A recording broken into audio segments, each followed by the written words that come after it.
All right, good morning, ladies and gentlemen. Today is the 16th of December 2023. The time is 0900. And I'd like to firstly welcome everybody to the Disaster Relief CERT General Information WhatsApp group. I did request people to come together on this particular group in order to open up a discussion with regards to earthquakes. This was as a result of certain areas on the Gauteng earthquake group, which is managed by Jacques, and certain comments, etc., were made, and I felt it was necessary that perhaps we should open up a full-blown conversation around earthquakes, the potential risk of earthquakes, how earthquakes can come about, how they are in actual fact going to affect us as a community, what we as a community should in actual fact do, how we should in actual fact integrate with the professional services. That would, of course, be our emergency management services, consisting of fire, ambulance services, and then, of course, one has to also consider other professional services like SAPS, Metro Police Departments, search and rescue organizations, tactical intervention units, tactical rescue units and organizations, and various other key role players, especially how would the community and how should the community in actual fact integrate with and cooperate with and be involved with disaster relief organizations themselves as a whole. So that being said, firstly, I did mention that I'm going to try something a little bit different with regards to creating an awareness, and in this particular instance, I'm going to start making use of various voice notes, and I want to do perhaps 5-minute voice notes, an entire series of voice notes. So this is now the first voice note with regards to earthquakes. So we'll call it earthquake voice note number 1. And this very first voice note, I want to do a very brief introduction into who I am and, of course, who Disaster Relief CERT is. So CERT is an acronym for Community Emergency Response Teams. We are a registered non-profit company in the name of Disaster Relief CERT, C-E-R-T, or Charlie Echo Romeo Tango. We are a registered public benefit organization as well, and therefore we definitely do rely on donations in order to operate. Now, our mandate ultimately at the end of the day is to recruit volunteers to be able to assist local communities in times of disasters. So be aware of the fact that we are not a first responder organization. We have no plan or intention to actually take over any of the ordinary emergency services that are offered throughout South Africa. And of course, we are a national non-government organization. So our first prime and sole objective is to recruit volunteers to be able to assist communities in times of disasters. Secondly, our mandate, our ancillary mandate, is in actual fact to provide and create awareness of the potential risk of disasters within our communities. And then, of course, also to assist in training of volunteers and equipping volunteers in order to carry out various aspects. So from our volunteer network, we are in need of volunteers that are able to provide various bits and pieces of skills that they can bring to the table and assist our local communities, such as first aid, firefighting, but those are not the primary ones. We need volunteers that are able to help in logistical support. We also need volunteers who are able to reach out and be trained up to do disaster area damage assessment, radio communications, animal rescue, right down to the fact of recovering or at least administering and managing temporary mortuaries. Yes, I did say that because that is one of the critical areas that needs to be covered in terms of a disaster. All right, so that'll be the first voice note. I will, in actual fact, post the link to our website where you can read up a bit more about us. And as we have based this on the American CERT program, you will see that there is reference as to how the CERT program actually did come about. Going back several years, mind you, however, we could go back to the early 40s or even 1900s with the invention or advent of civil defense. And of course, this is civil defense probably was one of the first CERT teams to ever be established globally. Okay, so the website www.disasterreliefcert.org. org.za. So disaster relief CERT, disaster relief cert.org.za. I will end this voice note, and of course we will pick up with the second voice note, and I'll give you a brief background on our directors. Right, so moving on, voice note number 2 on the earthquake discussion. I said I would now introduce our directors. That's the directors of the non-profit company registered with SIPC. Firstly, I'd like to just mention that Stephen Reynolds is one of our licensed radio amateurs. Stephen brings a lot of IT skills, administrative skills, training management skills, etc. to the table. And our second director is John Groom. John Groom is also a licensed radio amateur, but in addition to that, John was also a volunteer for many, many years with the South African Red Cross Society, and John today actually specializes in IT development and systems and various platforms on that side. However, during his tenure and volunteering days with the South African Red Cross, John also attained Emergency Medical Assistant 1, which was one of the paramedical qualifications of the day, even though we didn't consider ourselves as paramedics, or the term wasn't actually used. And of course, that was based on the EMT qualification drawn out of the United States of America. And then finally, myself as the third director. My name is Chad Milam. And of course, I would have to bring this up. I was also involved with the South African Red Cross, not as long as John Groom. However, I did do at least 18 years, both as a volunteer and also as a staff member, where I was operations manager for SA Red Cross. Yes, I am also a licensed radio amateur, and in order to settle people's minds as to by what authority can I in actual fact present what I am about to present, I'd like to just notify all the listeners that my background actually is quite extensive through the training that I received by the League of Red Cross Societies, as well as the International Committee of the Red Cross. Now, during the 80s, especially leading up to the pre-94 elections, of course, we were involved, John and myself in particular, along with several other volunteers, both of Ambulance Detachment 90, as well as the Special Skills Units, which we formed. We, in actual fact, were heavily involved in all of the violence that was related to the pre-94 elections, and spent a lot of time in many of the conflict and trauma-related areas throughout Southern Transvaal region.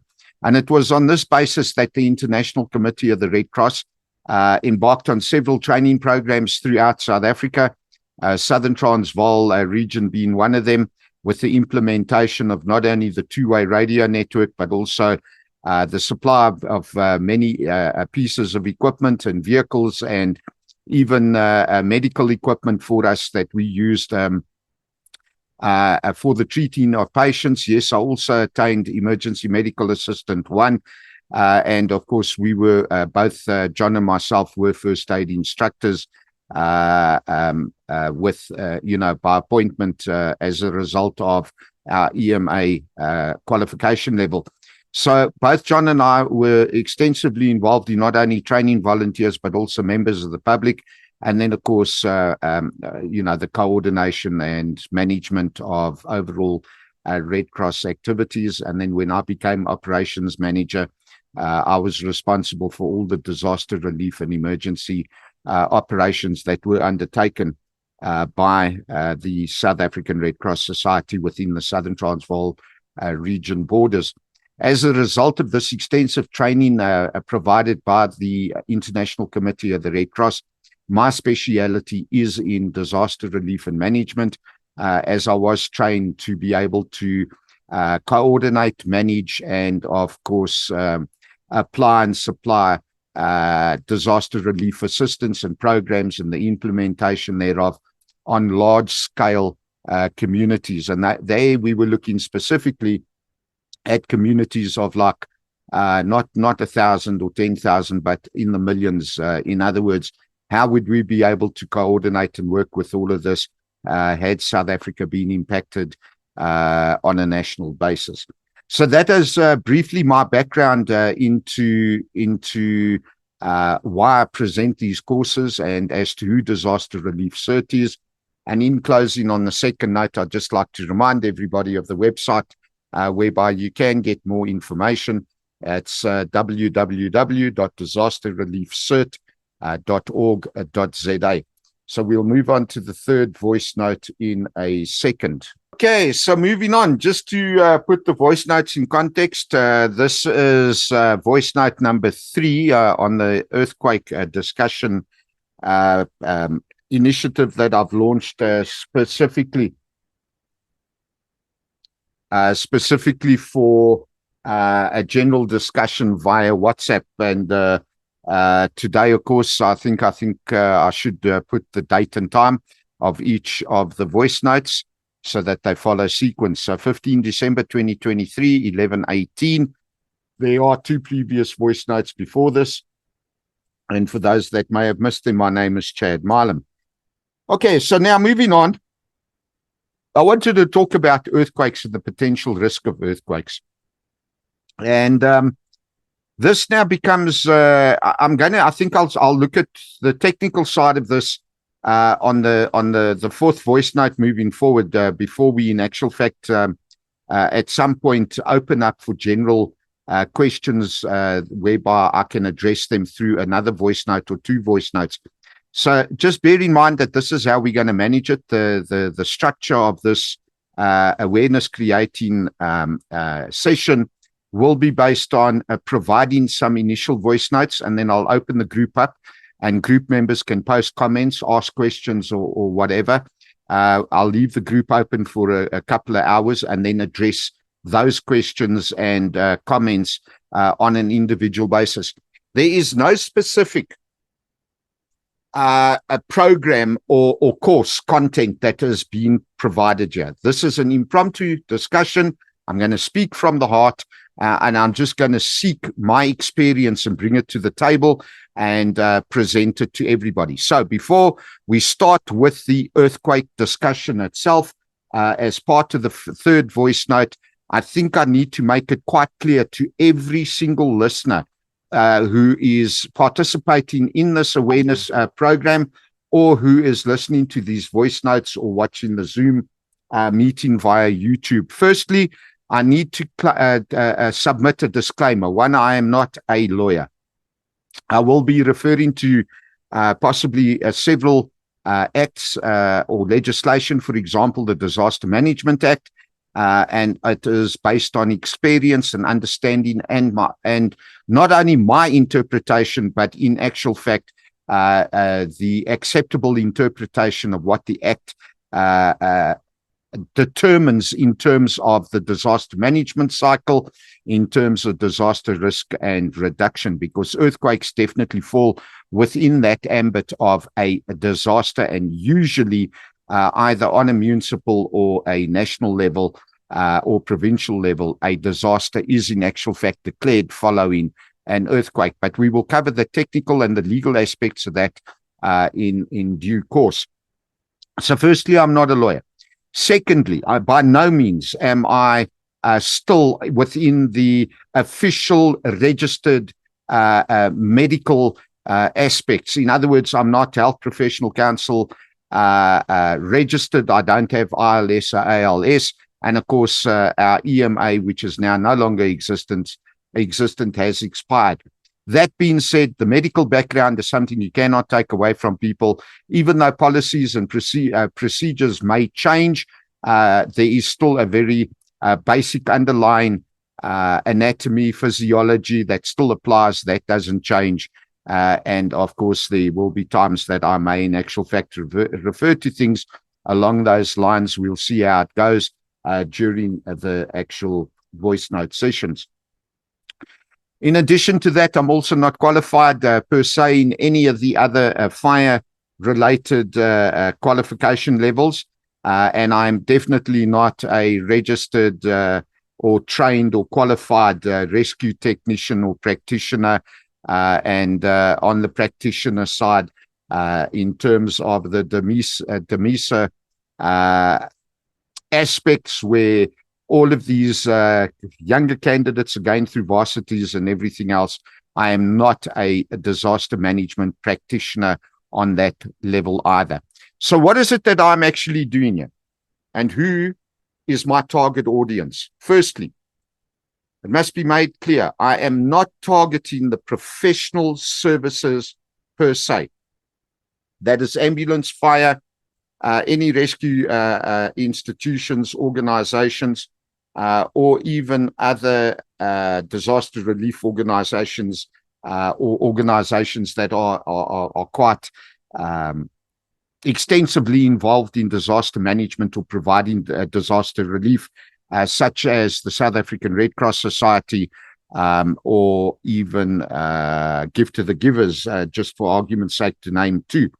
Then, of course, I'm also not directly addressing our search and rescue organizations such as SASA, Canine Search and Rescue, Mountain Club of South Africa, Wilderness Search and Rescue, or any of the other organizations. However, if you guys are in actual fact on board, it might be an idea just to listen and to take in a couple of aspects that I will be presenting in due course. So the target audience is you, the members of the general public. You, the members of the general public who are not associated with any other volunteer organization or even trained in any aspect. So I'm going to the grassroots level and I'm going to speak to you on the grassroots level. Yet I need to draw in the experience and the training in order to create an understanding as to what you as a member of the public, not should be doing, but rather what you should not be doing in times of emergency situations, and in particular in terms of things like earthquakes. Right, so we're going to move on to the fourth voice note in a second. Let me just bring this to a pause, and I'll see you on voice note number 4. Right, continuing with voice note number 4 on our earthquake discussion. As I said, I'll add the date and time. Today is the 16th of December 2023. And I mistakenly provided the time on the third note as being yesterday's date, so I do apologize for that one. So moving forward, I think the very first question that we need to cover and consider is, do we have earthquakes in South Africa? That is something that definitely needs to be asked and questioned. And remember, we're talking specifically about earthquakes. So just a little bit of research into the earthquake activity within South Africa. You'll notice on Wikipedia, for example, September 1969, one of the highest magnitude earthquakes ever recorded in South Africa was in the Western Cape near Tulbagh with a magnitude 6.3.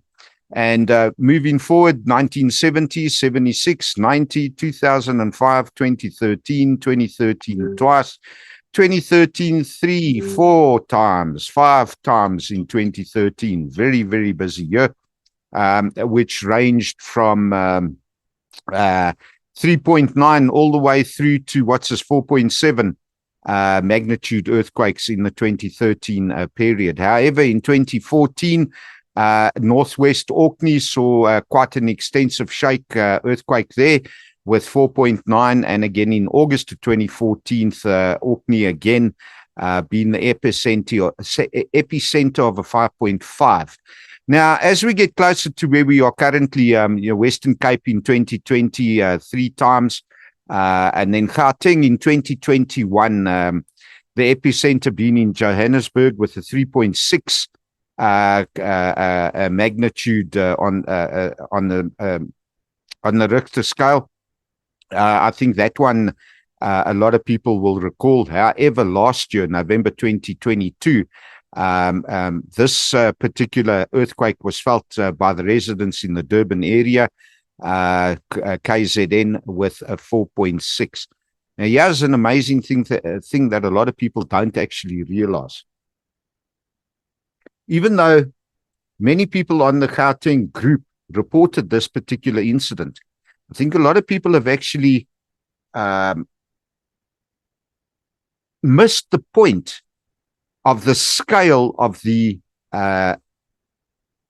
earthquake that was experienced on the 11th of June at 02:38 in the morning, 2 kilometers outside of Gauteng.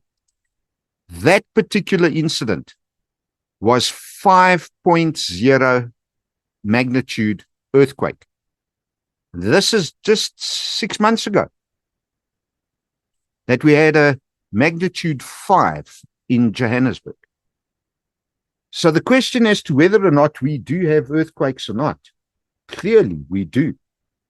And we don't have small earthquakes. Now, the damage that was suffered as a result of a 5.0 was minimal.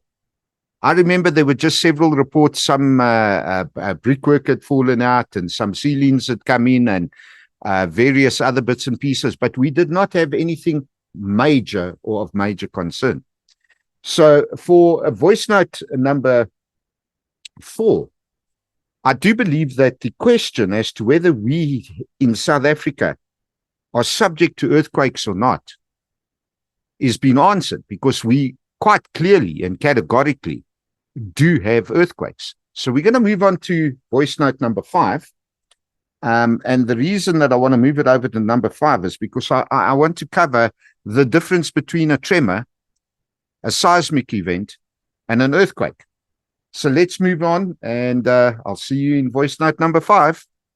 All right, so moving on with voice note number 5. It is the 16th of December 2023, and we carry on the discussion with regards to earthquakes. On this voice note, I briefly want to cover the difference between an earthquake and a tremor. So there's a couple of things to take into consideration. For example, one needs to consider the intensity. An earthquake is much higher magnitude and can be catastrophic, whereas tremors are lower in magnitude and basically are just minor seismic events. I must mention that both an earthquake and a tremor, so just bear in mind, tremors are not earthquakes, but both a tremor and an earthquake are considered a seismic event. And we'll discuss that a little bit in more detail just now. Then the duration, you can get an earthquake lasting seconds to minutes, and tremors are normally short-lived, just a couple of seconds.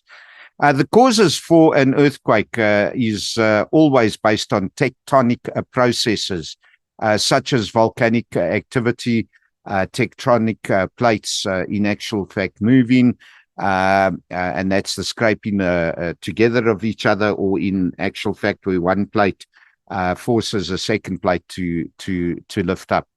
And then a tremor, these include natural and human-induced factors as a cause for a tremor. So one needs to clearly understand that there could be a natural occurrence, for example, a fault line, which we will cover a little bit later. Something along a fault line could, in actual fact, cause a tremor, or there could be the human-induced factors. Now, there's a couple of factors, and I think in South Africa, the most common factor that would come into play is underground blasting due to the gold mining processes, etc., etc.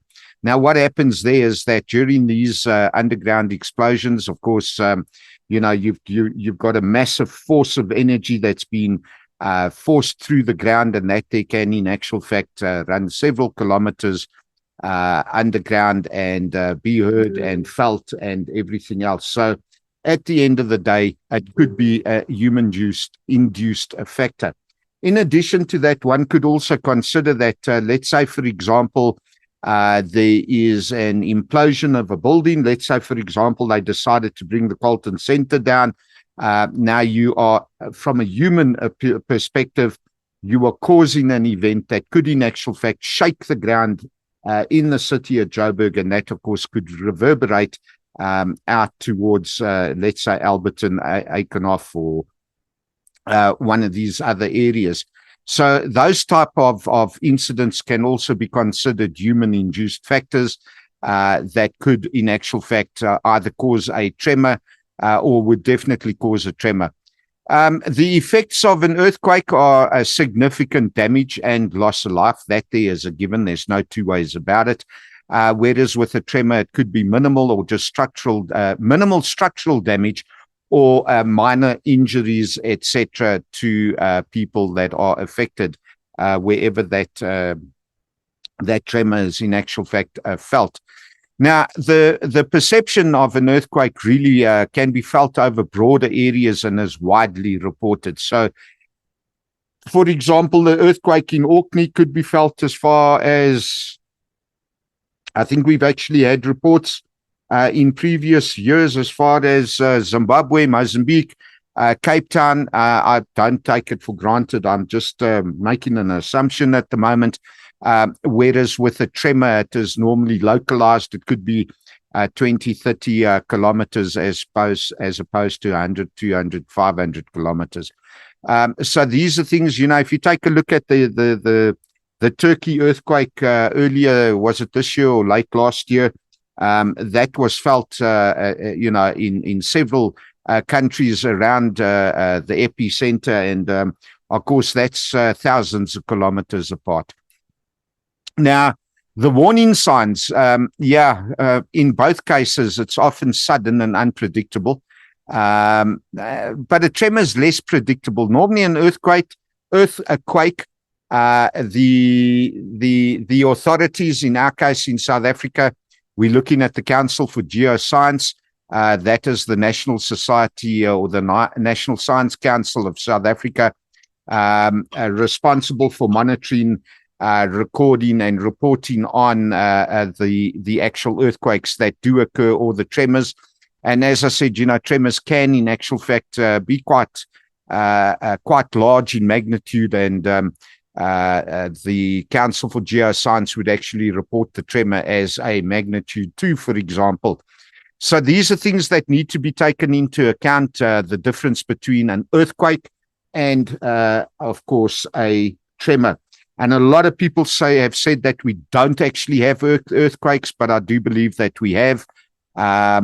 Just to give you an idea, as I mentioned previously, a 6 point whatever in the late 60s. Minor earthquakes are normally less than 3 on the Richter scale, magnitude 3. Light earthquakes are 3 to 4. 4 to 6 will be moderate. 6 to 7 will be strong. Now, just bear in mind that we have experienced several moderate earthquakes in South Africa. Major earthquakes definitely are anything up to 8, magnitude 8, and great earthquakes definitely above 8. And I think these are the ones, from 5 upwards that can start causing quite significant effects. Right, let's move on to voice note number 6. All right, so now we are on voice note number 6, and of course we are discussing this earthquakes. and it's the 16th of December 2023. In the previous voice note, I actually raised a statement regarding fault lines, and I noticed that there were several comments have been made on various groups that, yeah, but South Africa is safe from earthquakes because we sit in the middle of the tectonic plate, or the African tectonic plate. Nubian plate is another one, I think that it's called. However, what a lot of people don't actually realize is that there are different fault lines that are, to be quite honest with you, there's a fair number of fault lines that are affecting South Africa, and it's virtually the entire area of South Africa. Now, this is probably going to be one of the shortest voice notes because I'm going to share the image which was supplied to me. I asked Rob Wilson from Cape Town to supply me the list of faults, and fortunately, yes, and Rob is involved with Western Cape Disaster Management. I've known Rob for 40 odd years. We came up through the South African Red Cross ranks as well, and he was one of the younger chappies just before I left Red Cross that came on board. So, Rob, thanks for supplying this. And I must admit, even from my perspective, after all these years, I'm quite surprised to actually see the number of actual fault lines throughout South Africa. And without counting them, but I should imagine there must be a good 30 of them. And being different fault lines, like a left lateral strike slip, right lateral normal fault, thrust fault, and an undifferentiated fault or alignment. Now, you'll notice on this particular a graph or image that I'm going to share with you, those of us that are up in the Wits Basin, Pretoria, Johannesburg, Roodepoort, East Rand, Ekurhuleni sort of areas, we actually sit in a very low potential for earthquakes, but that doesn't exclude us from tremors. So we must just bear that in mind. Whereas if you look at the Cape Town area, Beaufort West, and these guys are sitting on like the Colenso fault, the Congo fault, and I can't see any of the other names there, but moving up towards the Gullis Cradock area, and even there moving over to the Swaziland border and parts of Limpopo, for example. These guys have got a high potential for earthquakes, and this is something that must be taken into account. Now, even though we are sitting in a low potential, or the risk level could be considered to be reasonably low, for us here on the East and the West Rand and Johannesburg area, we must never lose sight of the fact that it can happen at any time without any warning. And the question that I have to ask every person listening: are you prepared for such an event taking place? And now remember that each event can in actual fact have cascading events. And I think we'll discuss that very briefly in the next voice note. So let's move on to voice note number 7. All right. Voice note number 7, and it's the 16th of December, 2023. At this moment in time, a very good note that should be raised is fault lines. I've noticed over several months that many people are actually of the opinion that South Africa, because of the fact that South Africa doesn't sit well, we sit in the middle of the tectonic plate, either the Nubian or African plate as it is called, and therefore we are less susceptible to actually having earthquakes. Well,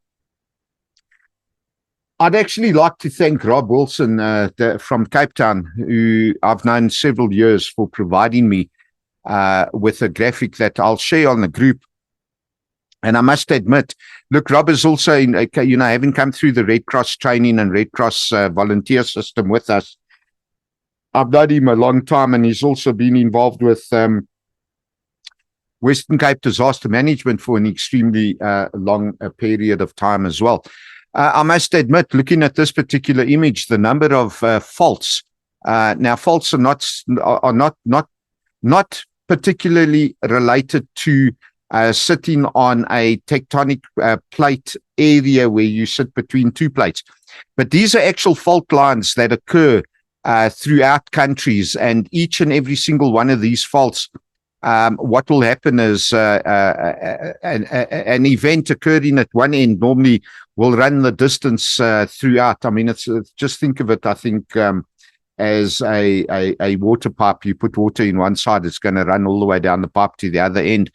And these faults are what are what happen, the cause of feeling these tremors and causing potential damage as the seismic event will in actual fact spread across a particular area itself.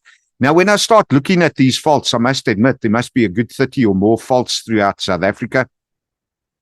And fortunately, the graphic also shows us the potential, between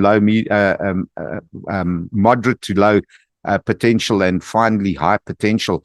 And for those of us up in the Johannesburg, East Rand, West Rand, Ekurhuleni sort of areas, Pretoria, and the majority of the Wits Basin, we actually sit in a sort of low potential, which is usually sitting with a 3 to possibly 4.5 and an occasional 4.6 to 5.5 magnitude historic event that has occurred within that basin.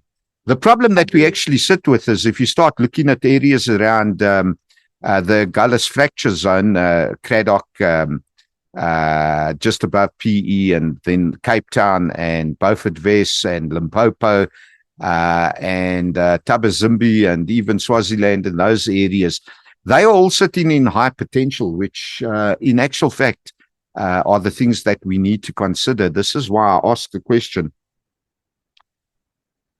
what are you capable of doing in times of an earthquake? Are you prepared for an earthquake? Not only to protect yourself and your family, but also to be able to reach out and help additional community members. And this is the whole purpose of having this discussion. So I'm not going to spend more time on this particular voice note. I will share this image with you for you to be able to have a good look at it and to study it in a fair bit more detail. You'll be surprised as to the number of fault lines, etc., that are happening. And yes, if you blow the image up, you'll actually see that it looks like either a thrust or normal fault line that does run sort of through the Roodepoort, Ekurhuleni areas itself. So yes, have a look at the image and it'll give you a better understanding of the actual potential risk that we are faced with regards to fault lines. That being said, we'll move on with voice note number 8, and I'm going to have a look at or discuss who should get involved and how you can get involved, and we'll start looking at the legal responsibility and the Disaster Management Act in particular.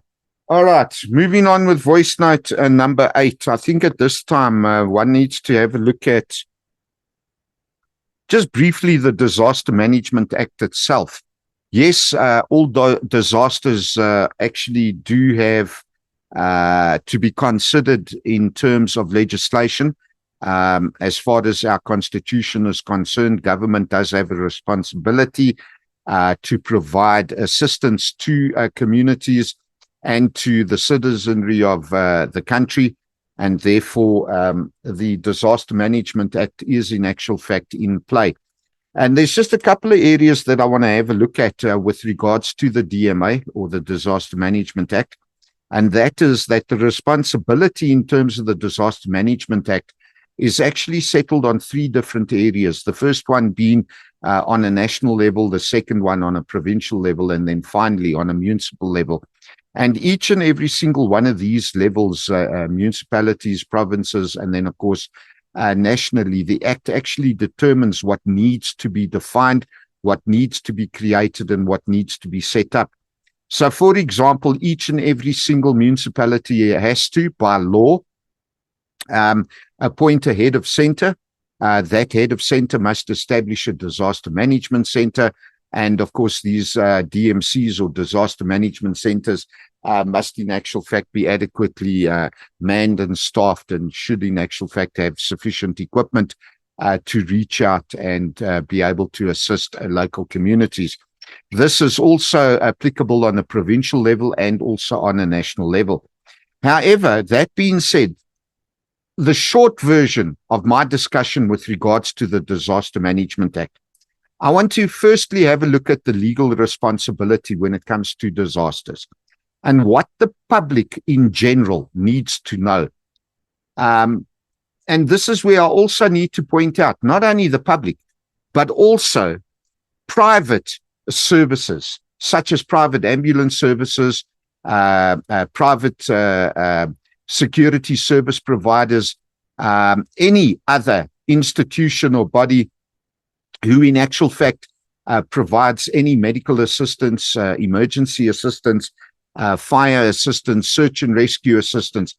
Each and every single one of these bodies and entities must understand that in times of a disaster, there is a legal responsibility. There is one body that is responsible legally for every single aspect of the provision or providing of assistance during that time of a disaster. And this is where one needs to understand the difference between an emergency situation and a disaster. And then there's actually a third component that sits in between all three of them. So between an emergency situation, these are the types of things that occur on a daily basis, such as your average or your normal or ordinary motor vehicle accidents that we all know about. We have the occasional buildings that, for whatever reason, parts of them might collapse, walls might fall in, house fires, building fires, grass fires, or in the cases we saw in Knysna, where entire forest fires all occur, etc., etc. Now, I want to be careful when I say the Knysna fires, because the Knysna fires, in actual fact, could in actual fact be moved out of the emergency situation and into a disaster situation instead. However, as I said, between the two, there's a large-scale event that also needs to be considered. And the difference between the three events is quite simply that, as I said, the first thing to consider in terms of a emergency situation, this is where the local authorities deal with it on a daily basis, okay? And usually they can deal with it on their own accord. They do not need any additional assistance or outside assistance in order to deal with whatever occurs within the municipal or the provincial level, or in certain cases, even on a national level. Whereas large-scale events, on the other hand, now these ones are somewhat different to the normal, ordinary day-to-day events. And I think this is where large-scale events are where we will in actual fact have an incident occurring or a peril occurring, whereby mass casualties or mass casualties are the result of the peril or the cascading event. A simple way of understanding that is it could be a major train crash, or let's say, for example, an entire football stadium were to suddenly collapse, or we could in actual fact have a building that collapses. You know, if you take a look at the Lisbon fire, for example, the Lisbon building fire, well, that there definitely could fall into a large-scale event or emergency, especially if we had hundreds of people that were trapped above the fire. Let's say the fire was on the third or the fourth floor, and everybody on the fifth and above couldn't get out, then that could have resulted in a mass casualty event. That is a different story altogether to your normal emergency. And then, of course, your disaster is where this is over a large area, and it genuinely does create mass casualties, whichever way you look at it. And the earthquake, natural disaster, or naturally occurring events, tornadoes, hurricanes, earthquakes, tsunamis, etc., they would fall into that category. So I think having a look at defining, the difference between emergencies and disasters, and including the large-scale emergency events, I think now is the time that we move on to voice note number 9. And we cover that Disaster Management Act and the legal responsibility in more detail in that voice note. Okay, voice note number 9. And of course, it's the 16th of December, 2023. My name is Chad Milam. I am the director of one of the 3 directors of Disaster Relief, CERT being the Community Emergency Response Teams Volunteer Network. So on voice note number 9, we're going to continue with the legal responsibility as defined by the Disaster Management Act. We've covered perils. We've covered several aspects already. However, what I do want to do now is say that in terms of the Disaster Management Act, the head of the center, whether it be on a municipal, provincial, or on a national level, becomes the body or the person that is responsible legally in terms of South African law and legislation, and in accordance with the Constitution. They carry the final responsibility. You know the saying, the buck stops here. Well, in this case, it stops with the head of center, and they are the ones that ultimately call the shots and have to decide on the appropriate action to be taken. In order to do this, every single disaster management center and head of center is actually required by law to set up a disaster management advisory forum specifically for their disaster management center. And of course, all stakeholders and key role players need to form part of those disaster management forums, whereby they are the ones that will sit down and have discussions with disaster management, carry out full-blown planning in terms of disaster management plans or frameworks. And of course, they are all responsible to the head of the center. And I bring this up with very specific purpose and intent. Even ourselves as a disaster relief organization, we cannot take any responsibility legally for a disaster occurring anywhere within the borders of South Africa. No organization can do that. Regardless of what you think or you feel, if I upset you, well, then I've accomplished my awareness creation intent here. No security or private security service provider can take authority over that type of incident. Because ultimately, in times of a disaster, and remember now we're talking in times of a disaster, whether it is declared or not, the minute that disaster management become involved, disaster management takes responsibility, and they will delegate their authority through various structures. So, for example, the incident commander on the fire side, they will in actual fact do the management process, etc., etc. No private security service provider can decide for themselves what will, what can, what should happen. They have to take their command and instruction from the incident commander via, or from disaster management via whatever structure disaster management has put in place. This goes for individuals, private citizens, private ambulance services, private firefighting services, volunteers. It doesn't make a difference in terms of that large-scale event or disaster. Disaster management have to have the final say. Yes, there's a lot of, and I'll be honest, there's a lot of politics out there. And everybody wants to be boss. Well, tough is for you. And I don't care if you are the head of your particular organization. It is time that countrywide, you actually educated yourself Because if you can't, as a head of an organization, educate yourself and respect the legal framework, then there's no ways that we can, in actual fact, expect our local communities to respect that framework. And you'll understand as a head of an organization why I make this statement to you.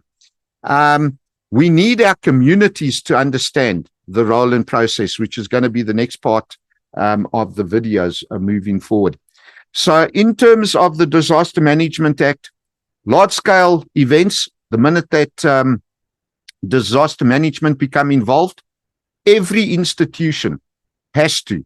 And you'll find that your local fire department, your municipal fire, your municipal or even provincial ambulance services, they will respect that chain of command. So, at the end of the day, they've got a better understanding if they are working within the constraints of the DMA and working with their disaster management services. There is a professional etiquette that does take place between them. So by no means am I attacking anybody here, but I am pointing it out quite clearly that we all need to understand who is responsible for what. And of course, that there is also now going to become relevant for the general public and volunteer structures, etc. So on voice note number 10, I want to move on and I want to have a look at the actual volunteer structure in terms of the Disaster Management Act. All right, so moving on now with voice note number 10. In terms of the Disaster Management Act and the various disaster management frameworks, and in particular, the disaster management volunteer regulations, every single person needs to understand who, what, where, when, and how. And a couple of the key stakeholders and role players that we need to consider in terms of disasters. Specifically, at the moment, we're looking at an earthquake, but this applies across all disasters that we could experience.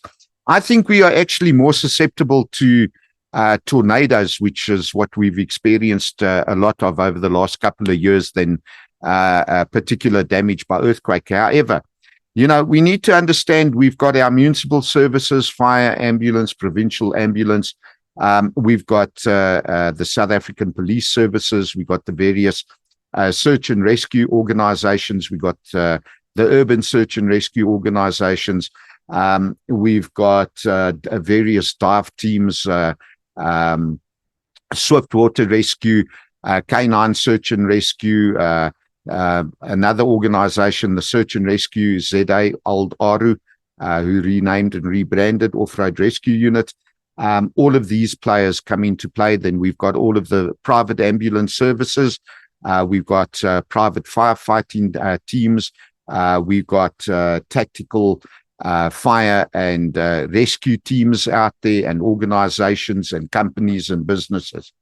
Then we've got all of our service providers, for example, our roads agencies, our power utilities, our communication utilities that are available out there, whether that is formed through state-owned entities or private entities, such as cell phone networks, etc., etc. Now, all of these parties, in actual fact, need to come together with volunteer structures.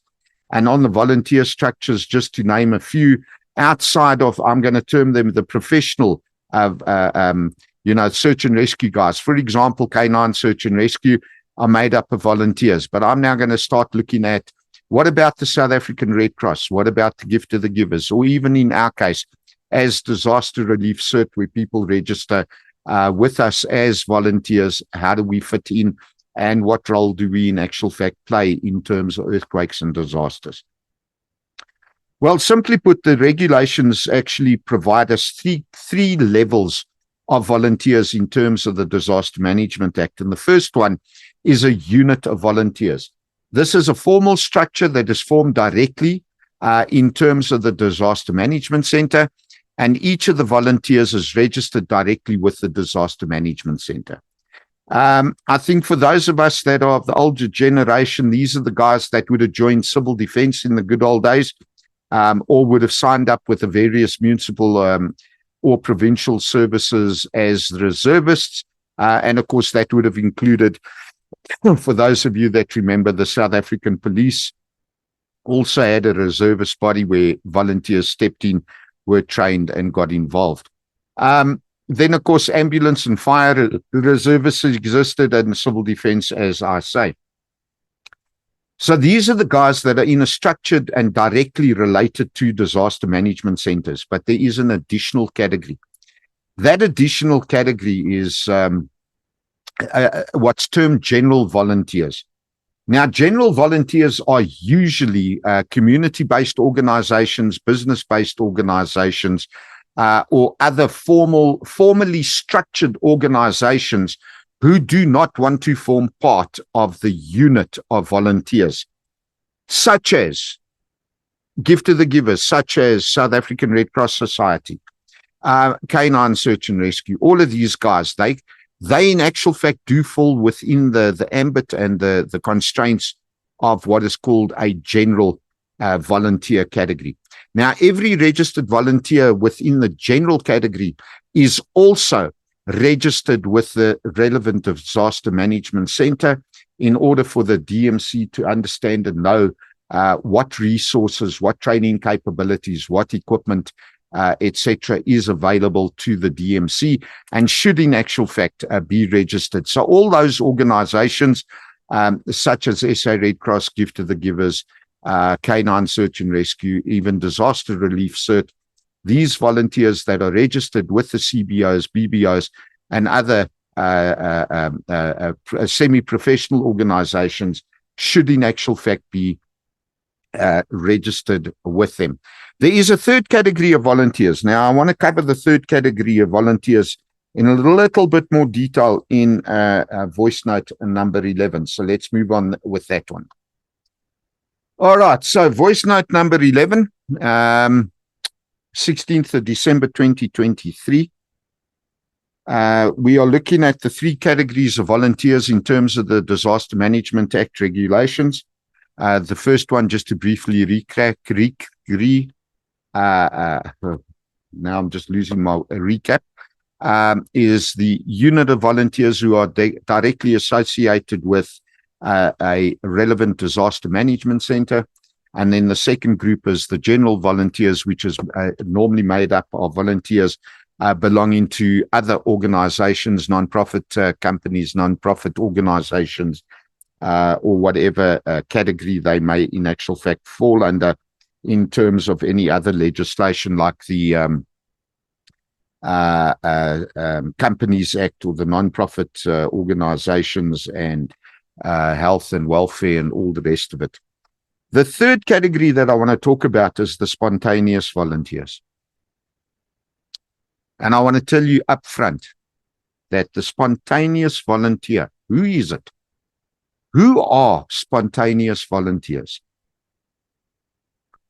One of the comments that was made, and this is not directed at any person who's actually posted it, but it is a general consensus between the population that, during times of a disaster, wow, man, you'd be surprised how many people step up and come forward and help.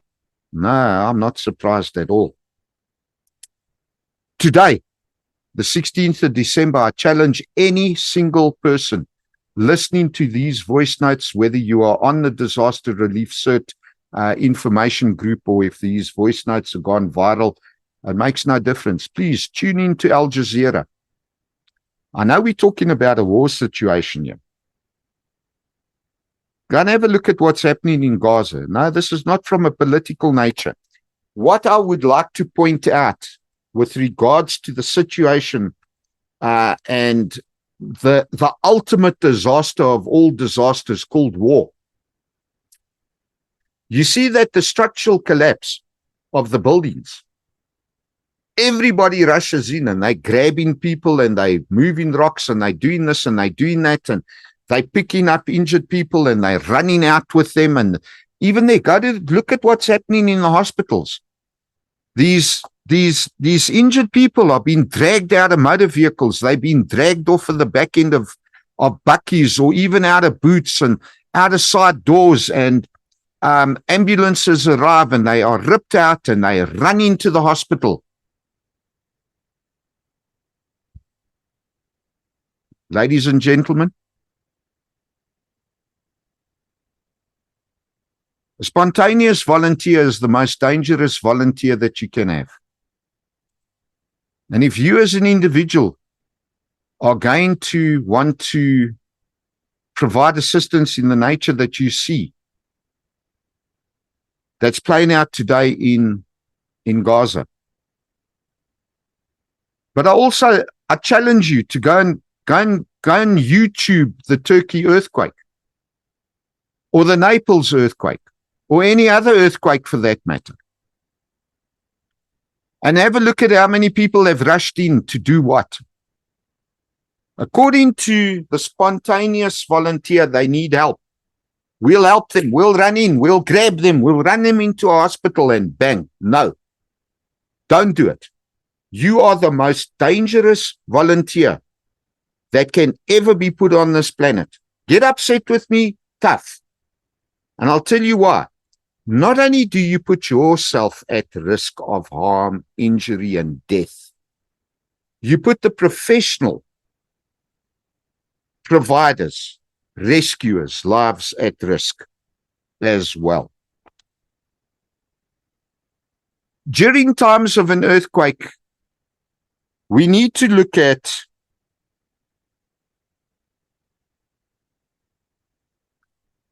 the potential damage to life and body and limb. To understand why I make the statement that you, as the general member of the public who steps up to provide assistance in times of a large-scale event or disaster, why are you the most dangerous volunteer ever? I'm going to cover that in more detail under voice note number 12, because I'm trying to keep all the voice notes within 5 minutes. Voice note number 12. Why do I make the claim that the general public that rushes into a disaster or large-scale event or any mass casualty event is the most dangerous volunteer under the sun? Well, it's quite simple. You're not trained. You're not trained to help. You're not trained to assist.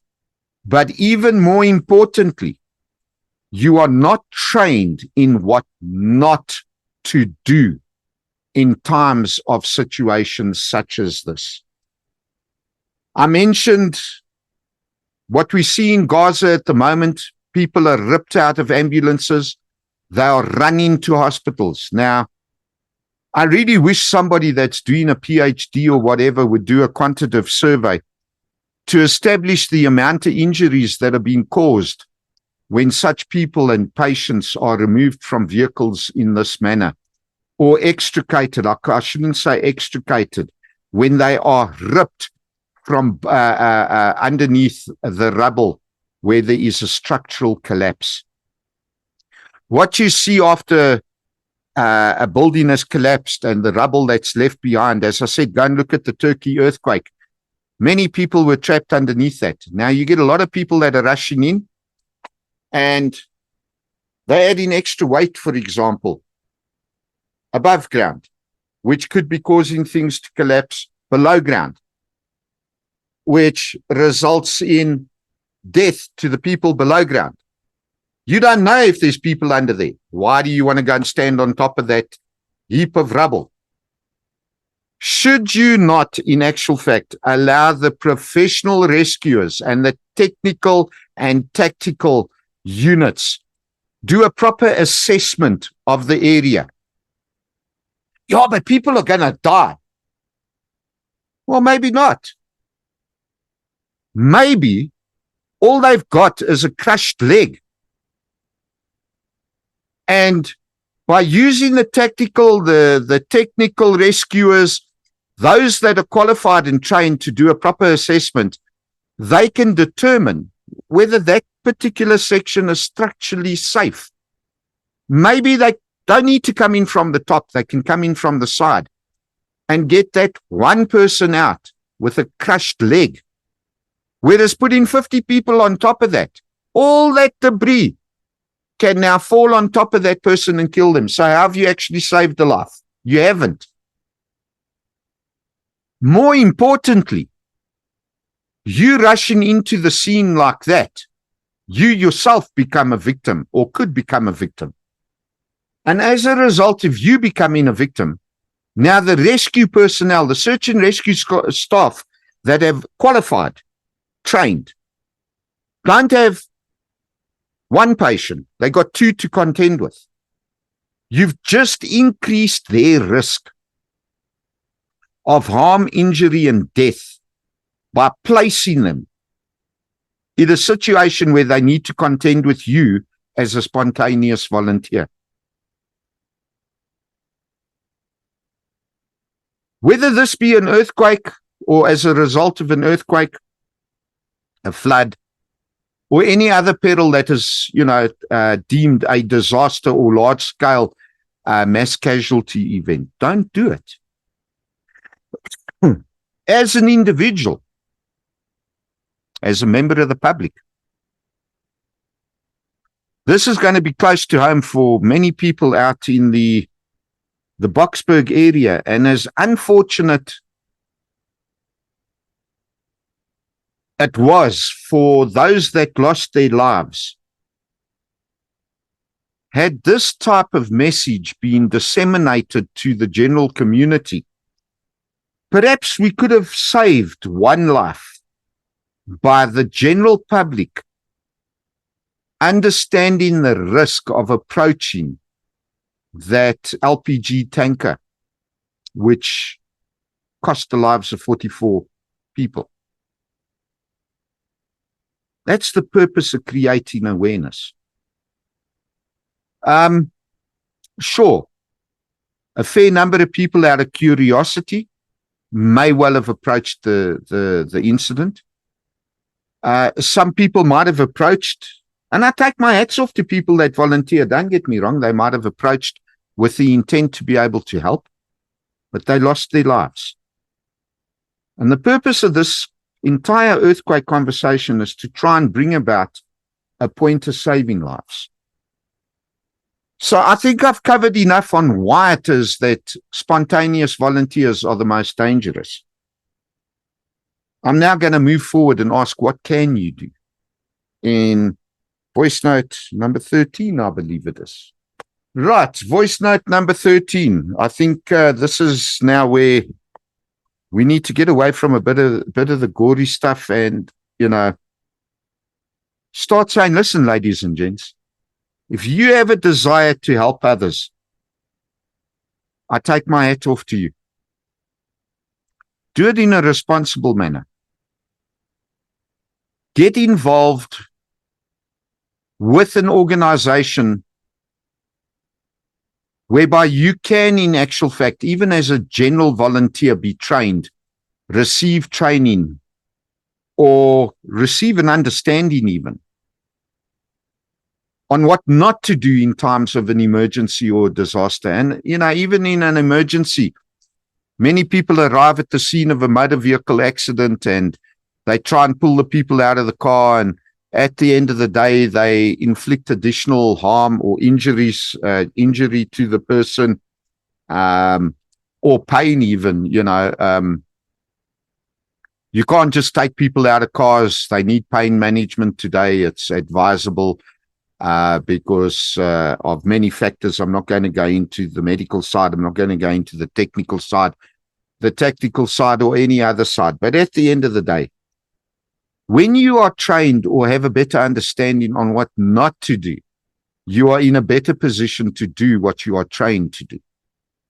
And through that training process, you will be of a major benefit to your local community in all aspects, not only through your training on what not to do as well as what to do. You will in actual fact be able to speak to your friends, your family, and others and spread the word. And we'll have a community ultimately at the end of the day where less and less people may in actual fact suffer additional harm or injury or even death through our actions as a community-based organization. So when you take all of these things into consideration, my personal recommendation to every single person is to get involved on a volunteer basis and undergo whatever training those organizations in actual fact do. Don't sit back there and say, yeah, but at the end of the day, it's not a problem. You know, when it happens, I'll get out there and I'll help people, because you're not going to help people. The chances are you'll be killed yourself, and then you need to ask yourself, what is your family going to do? There's another thing that one needs to consider when you are not involved in any particular organization, and especially when you are involved. Any injury you suffer in times of this, your own life insurance policies, medical aid, whatever, might at some point turn around and say, we're not going to cover your injuries because you placed yourself at harm. You placed yourself in danger. Nobody else put you there. You had no business being there. Whereas by joining other organizations, then maybe you can approach your medical aids and life insurance policy holders or companies and say, guys, this is what I'm going to do. It might cost you a little bit more, but that's something of a personal nature that you as an individual should carry out. In addition to that, I've said that in terms of spontaneous volunteers arriving at the scene, you place other people's lives at risk. Leave it up to the professionals. If you want to help as a spontaneous volunteer and have not had the time to register and get involved with other organizations, and I've mentioned several organizations already, and you'll look around, you'll find there's a lot of NPOs and NPCs out there that you could get involved with. And if you approach them, they might in actual fact be prepared to take you on board and educate you. But if you haven't had that time, my recommendation is when this type of incident occurs, stand way back. Consider an evacuation zone, regardless of what it is. Stand way back. And you can stand there and say, hey guys, I'm available if you need me. There are many times during my days on ambulance and responding to motor vehicle accidents, large-scale events, undertaking rescue operations, even extrications from vehicles, where we ourselves as EMAs have looked around and spotted somebody with his hand up in the air and said, oh, her, can I help? And we've said to them, come here, hold this drip. Because that frees up the hands of a professional. The difference is it is up to the professional pulling you and drawing you in instead of you running in, because they've already done the assessment of the area. They've already determined the risk, and they will not put your life in danger or harm unnecessarily. You may still be in danger. You know, an explosive event, there could be a second event that could kill you. So, ladies and gentlemen, in closing, www.disasterreliefcert.org.za, and that's CERT, Charlie Echo Romeo Tango. You're more than welcome to sign up and register with us and move forward and be involved. And of course, if there are any questions, this is the opportunity after, I think it's 13 voice notes. This is the time where I'm going to ask you to post comments on the WhatsApp group or to raise additional questions. And we will, in actual fact, come back and respond to those questions, concerns, statements or otherwise, and provide additional information for you. Thanks for your time. I know we're looking at probably about 30 odd minutes, if not more, in terms of voice notes. And I hope that you find this informative up until this stage. Thank you, ladies and gentlemen. I'll be leaving the group open for probably about 24 hours in order to determine what type of questions, etc., are in actual fact raised. Thanks a lot. All right, morning everybody. 18 December 2023. This is voice note number 14.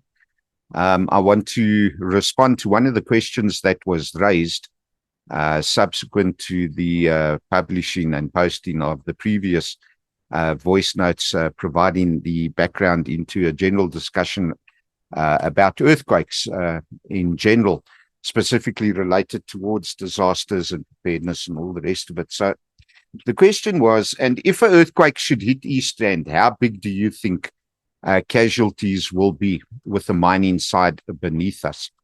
Well,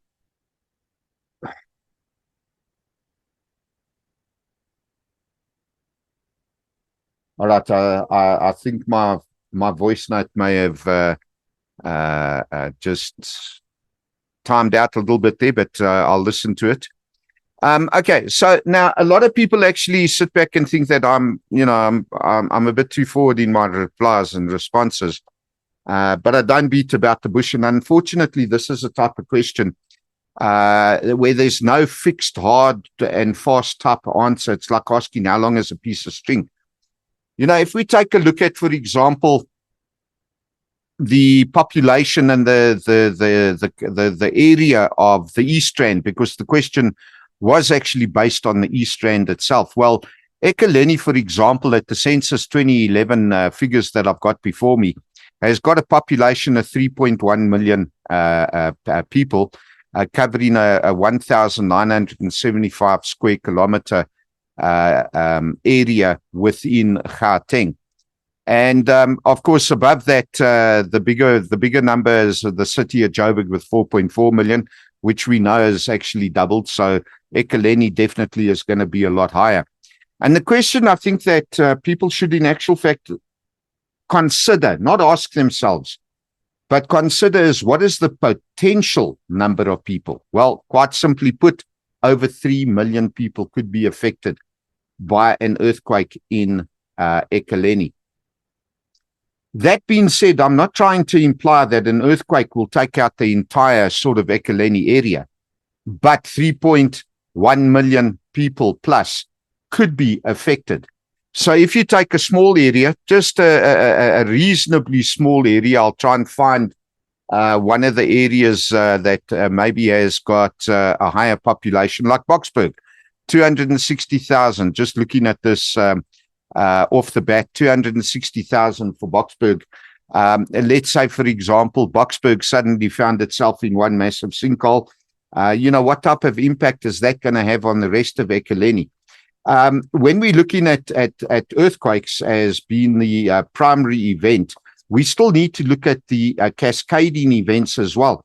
And one of the cascading events is the economic loss to a particular area. So, I mean, out of 260,000 people, let's say, for example, even 100,000 of them are employed in other areas around Ekurhuleni.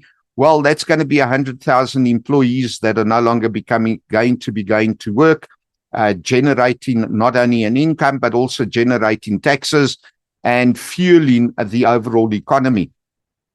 So when we start looking at, in this particular instance, an earthquake of its own accord, there are so many cascading events and so many other impact variables that need to be taken into account. So we're back to how long is a piece of string? You take a look at Alberton, 120,000, Benoni, 150,000.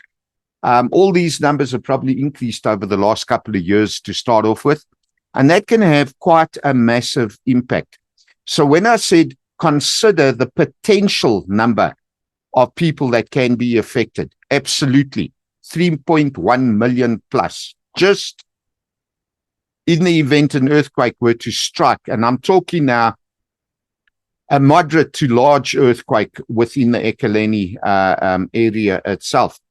But more importantly, I think the question that each and every single one of you, and remember that these discussions are directed specifically at community members, not first responders or professional paramedics and medical and metro police and police services and the authorities in general.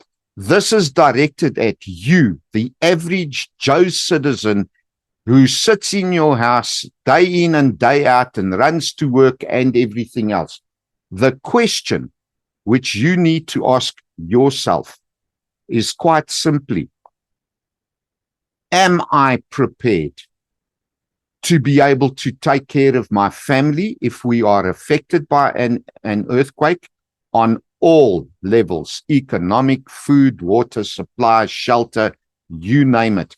And how can I help my fellow community members in the event an earthquake occurs? Just remember, you might find yourself in a position whereby you cannot help your family, and you will have to rely on fellow community members. And I specifically cover fellow community members. And when I start discussing the EMS and the authorities' roles, you will understand why a lot of reliance will come down to community assistance. All right, I'll end this one at 6 minutes long, a little bit longer than expected. I'll see you in voice note number 15. All right, so we are moving on to voice note number 15 at the moment, 18th of December 2023. I'd like to respond to the statement which was made, and yes, it's a very valid statement that says, think we as EMS personnel is way ahead regarding disasters. All right, this must be edited out here. I will pick it up in a minute.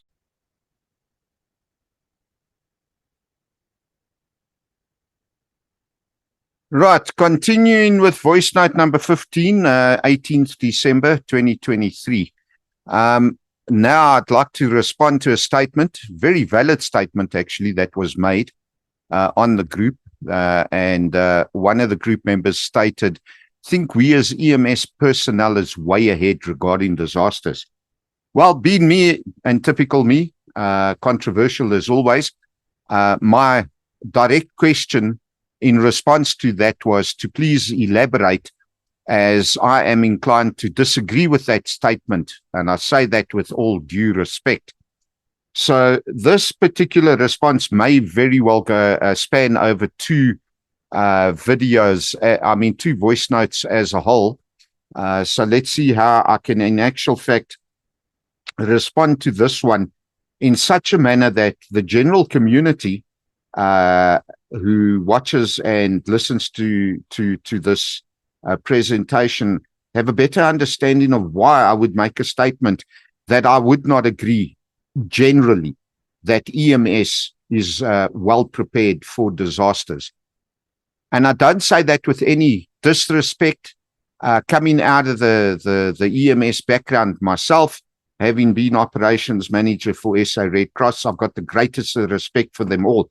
However, I think what everybody needs to understand, and now I need to address EMS personnel perhaps directly, is that in terms of your training, both on, when we look at EMS, emergency management services, we're looking at fire services and ambulance services. Now, whether that be within municipal structures or government structures or within the private sector or not, it's actually irrelevant. I'm fully aware of the fact, and I deeply appreciate the qualifications that you guys are actually, and gals for that matter, ladies and gentlemen, for that matter, are undertaking, and much higher level than what I was put through as well, going back several years. So what I would like to say is I'm fully aware of the fact that you do, in actual fact, play that extremely important role with regards to response. You are fully trained, you are fully equipped across the board in 99.9% of circumstances. You have the relevant equipment. You definitely have the willpower, the drive, the passion, and of course the qualifications that are tied up behind it. And that actually even extends all the way down to the basic ambulance level and upwards. So I want to cover that entire spectrum as a broad spectrum appreciation. The thing that I I would like to point out is that within each and every single one of your structures, whether you are on a municipal level or a provincial or a national level, or within a private service, I know that your training, so let me put it to you this way. If you are in fire, your training is based on fire. And of course, yes, there's all the other bits and pieces that come in. You got the medical training that can be applied and attached, and you can do that as an additional and be involved and have a dual qualification or even a triple qualification or quadruple, because now you start looking at hazmat, you start looking at rescue technicians and rescue qualifications and please understand, I'm talking in a general sense. Your primary focus in fire is fire prevention, firefighting. If you're on the medical side, now I'm talking the paramedical side, your primary function is to deal as a first responder with any events involving casualties wherever they may be found, all pre-hospital care. Now, when we start looking at our doctors and our radiologists and our nursing staff, now we're moving into the hospital care environment. And of course, this now falls under the overall health services. So there are many facets, there are many role players, and there are many aspects within this entire structure that needs to be taken into account. However, I also want to draw in, even though the question was related or the statement was directly associated with EMS. Personally, I don't know if your understanding of EMS was emergency medical services or if it was emergency management services incorporating all aspects and all directorates which may exist within that structure. For me, EMS is management services, because it is from that level that one needs to springboard. So I am going to move on now to voice note number 16, as I've just hit the 5-minute mark. So I'll see you in voice note number 16 in due course. All right. Again, 18th of December 2023, voice note number 16 to keep everything in sequence. We're looking at why I made the statement that I don't believe that EMS is fully geared up to deal with disasters. My statement is you are definitely geared up and trained to deal with the response side of the disaster management cycle.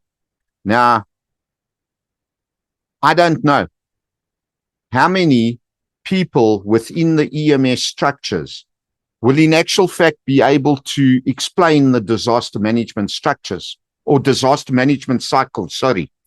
And it is on that basis that I will in actual fact share the cycle as it is defined by the United Nations disaster risk reduction bodies, as well as how it is structured within many disaster management frameworks, not only locally or nationally in South Africa, but within other international disaster management and disaster risk reduction entities worldwide. So when you are on AMBO or fire or other entities, for example, our SAPs, our Metro Police Departments, our rescue technicians, our rescue organizations, our disaster relief and assistance organizations. I've mentioned a couple of them before, like the SA Red Cross, like Gift of the Givers, for example.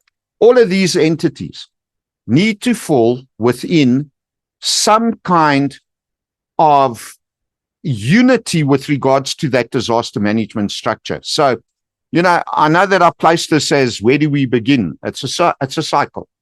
So there's a starting point and an ending point, but that cycle can start at 0 degrees or 90 degrees. Where's the start? So there's a couple of things within the disaster management cycle that needs to be considered. For example, mitigation.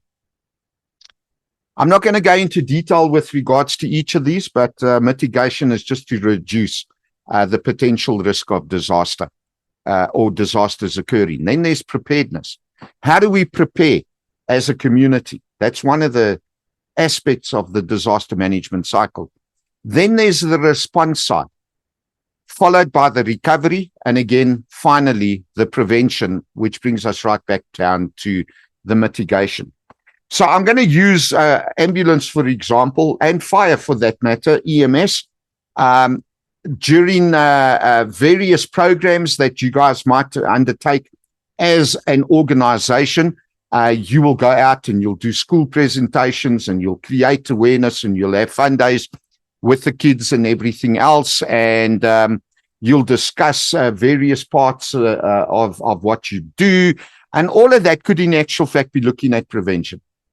In other words, as an ambulance service, whether private or municipal, as a fire service, as private or municipal government side, all of these activities are in actual fact looking at prevention, because you are starting to educate the general public in how to prevent a fire, how to prevent injury, how to prevent people from falling down wells and things like this, and not to cross raging rivers and everything else.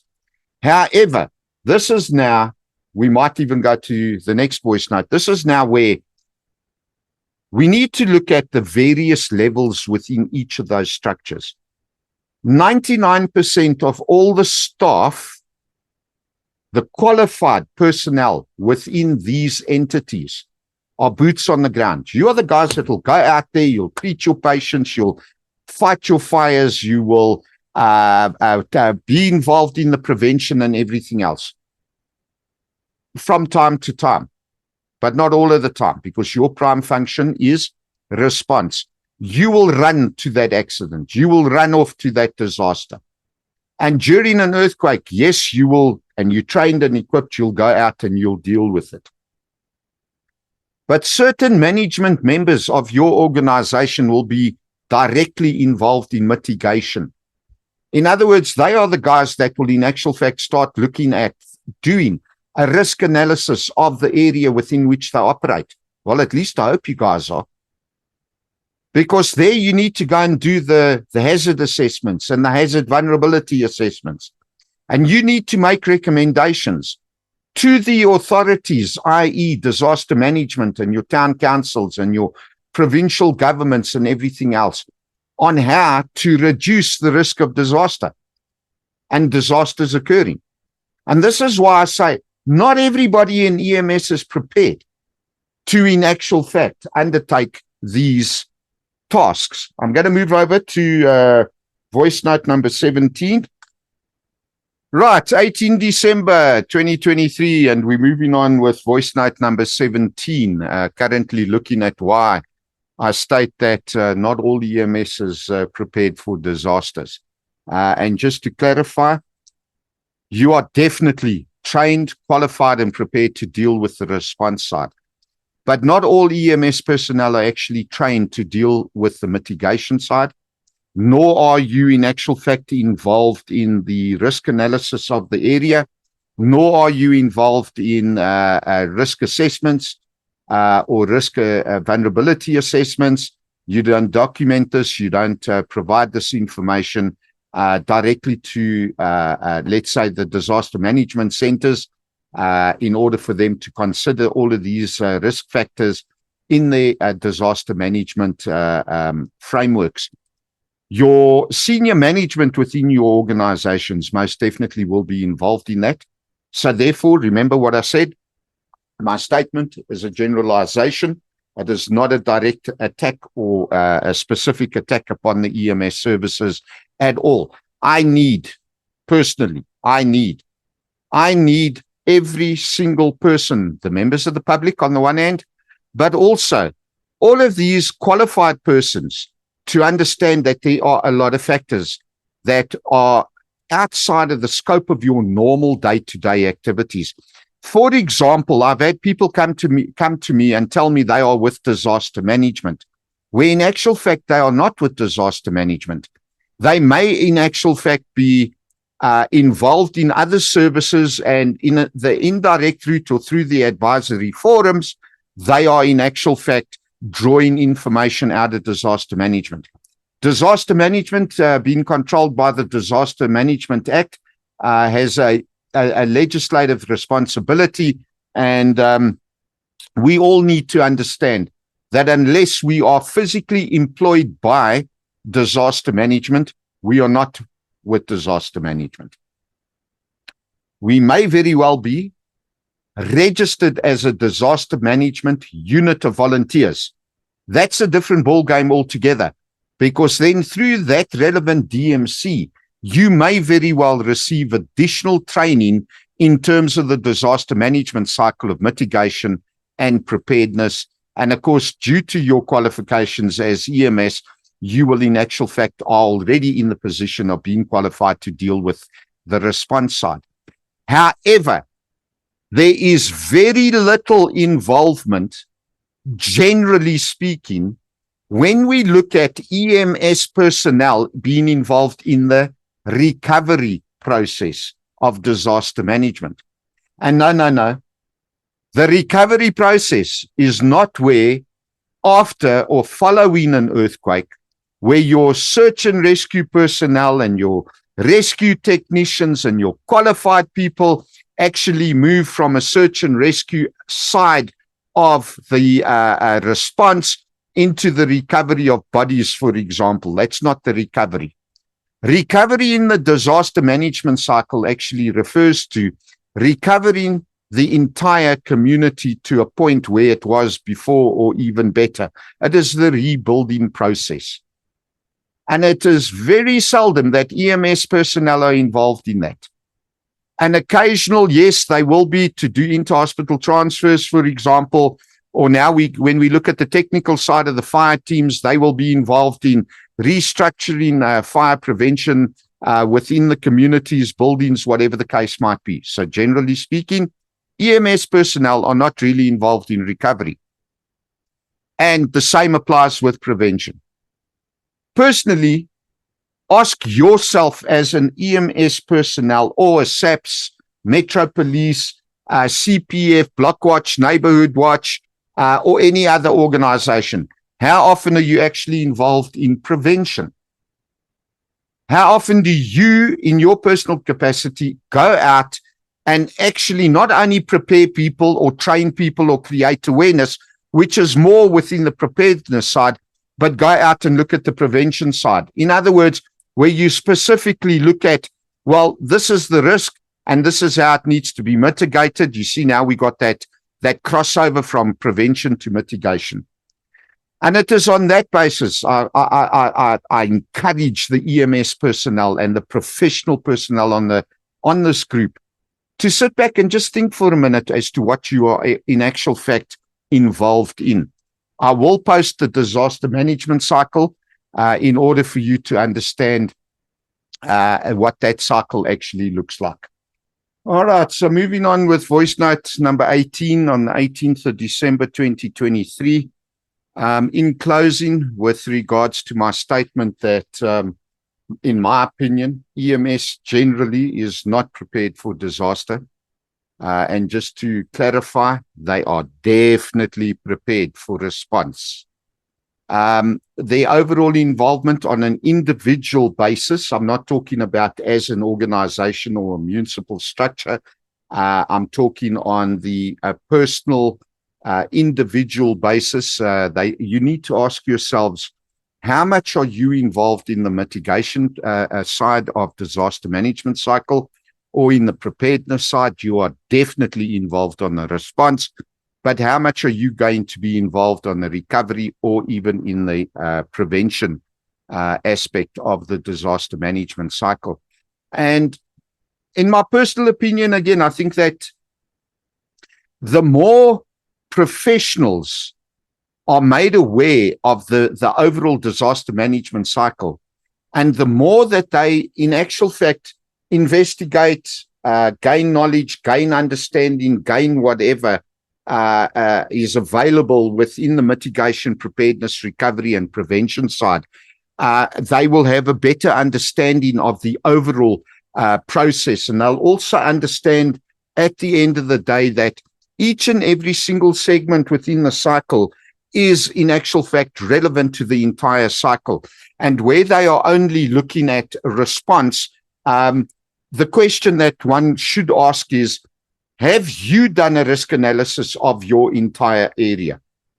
Have you done a hazard assessment or a hazard vulnerability assessment?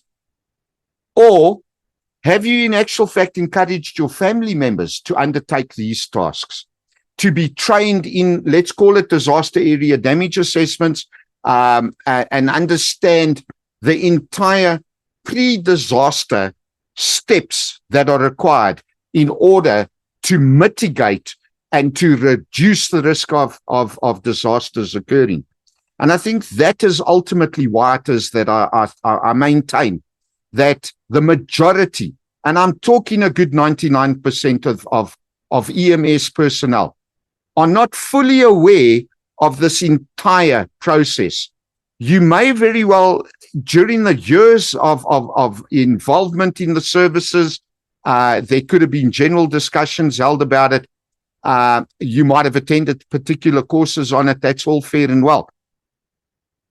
It's in the same manner that one needs to look at, even as EMS, and I know that I'm going to open up another can of worms here. How do you, whether you are fire, ambulance, or private security service providers, CPFs, any other organization, disaster relief and assistance, how do you in actual fact fit in within the concept and constraints of international humanitarian law, and in particular with regards to the Geneva Conventions and the additional protocols? You see, now there's another ball game here that's going to come to play. And that is a topic of its own accord, which will be dealt with at a later stage. We're not going to go into it. But it all forms part of the overall disaster management cycle. Yeah, but how can you say that? What is international humanitarian law got to do with earthquakes or with disasters? Okay. In closing, simply put, war is the ultimate disaster that can strike any country or population, community, and people. Never lose sight of that. While we might be sitting with 71 different types of disasters, which could, in actual fact, affect us, or 71 hazards, which could in actual fact affect us, war is the ultimate disaster that can ever occur, let alone the additional 40 or 50 odd perils that have been documented official perils. Never lose sight, ladies and gentlemen, of the fact that war is the ultimate disaster. And my question to you again, not only as an EMS personnel, operator, practitioner, technician, or otherwise, how prepared are you for this? In terms of the overall disaster management cycle, and to the community members, how prepared are you for this in your community?